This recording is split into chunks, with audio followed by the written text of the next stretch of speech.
Dayton officials cleaned up the site of an old factory. Well, now they want payback. The site we're talking about is the old NIBCO foundry on McCall Street at James H. McGee Boulevard.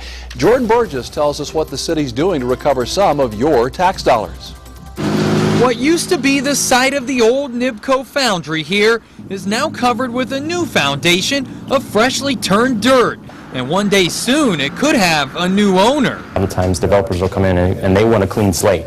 They don't want to look at an existing building and say, well, we could change that. They want to have a clean slate and build what they want to build. So it's very important for us to have this land. But getting to this point came with quite a price tag, more than $1 million to be exact. So city commissioners Wednesday approved the hiring of a law firm to try to get NIBCO to pay for some of the mess it left behind. If we can recover some of these dollars, we can put those back into more brownfield work. The city thinks it could get around $300,000 to $500,000 for the cleanup. In the meantime, the NIBCO site itself is expected to go on the market early next year. Work is close to being finished on extending James H. McGee to Germantown through part of the site. Officials hope the improvements will entice a company to move there. Given that it used to be an industrial use, we kind of figure that it would be a good industrial park. And just down the street from the old NIBCO site is what used to be Delphi here, and officials have something in the works that could make cleanup at both places a little quicker. We won't have to go through a long, drawn-out groundwater cleanup.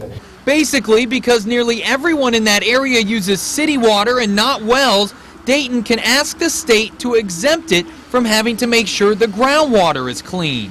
Cleaning up groundwater is one of the most difficult and challenging aspects of any brownfield cleanup or environmental cleanup.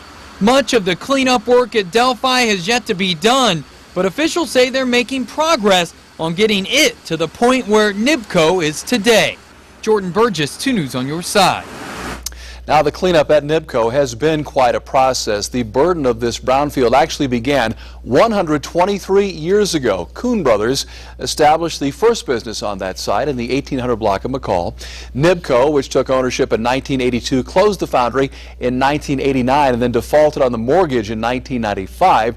Remediation has been slow and difficult as crews remove PCBs and asbestos from the oil and the concrete.